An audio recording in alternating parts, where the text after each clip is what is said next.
go ahead and make this movie so that if we were going to continue to do the flexible scheduling during this lab, that you would be able to go back and watch portions of the video to figure out what you needed to do with that station in the lab. So I'm going to go ahead and quickly explain kind of where in the room things are, as well as what you need to do at each station. So station number 1, you're going to see on 3 of the tables in my room, there is a container holding slinkies and a meter stick, in which you're going to have to set up something like what the picture looks like. Okay, you and a partner kind of standing across from each other, and you're going to motion in this case the slinky in the direction that they are showing in the picture. So when you do modeling of P waves or primary waves, which is one of the waves that runs through the Earth during an earthquake, you're going to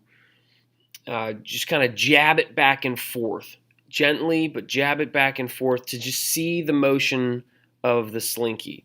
Then for the second part, you're going to kind of wave it side to side. Again, these are the S waves, these are the secondary waves, and you can see down here in this picture that both of them do some sort of different motion to the Earth's surface. The P waves move it up and down, the S waves move it side to side. Okay, but it's important to model these with the slinkies. Okay, there's some drawing and sketching as well as a picture inside there. After that, you're going to take that again, and you are going to model surface waves. So these are obviously under the surface. These are now at the surface, and what different types of waves we have there. So the slinky should have 5 pieces of tape on it. If it doesn't, it's not a huge deal. You're still going to notice the difference. Using a slow-mo camera, you're going to record the video and move the slinky side to side for 5 seconds. Then move it up and down. Okay, so you're actually going to lift the slinky up above the table for just maybe a centimeter or 2, just to kind of give it that motion.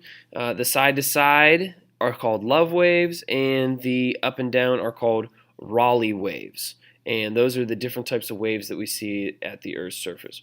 The virtual earthquake station number 2, I don't want you to worry about right now, because we are going to do that next week. Monday and Tuesday, I believe.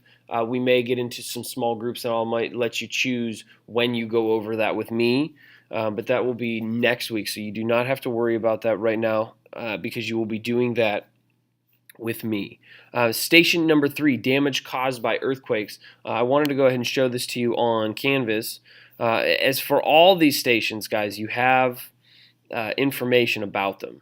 So the station number 3, when you click on it in Canvas, it takes you to a page that has the videos that you need to watch. So there's 4 videos.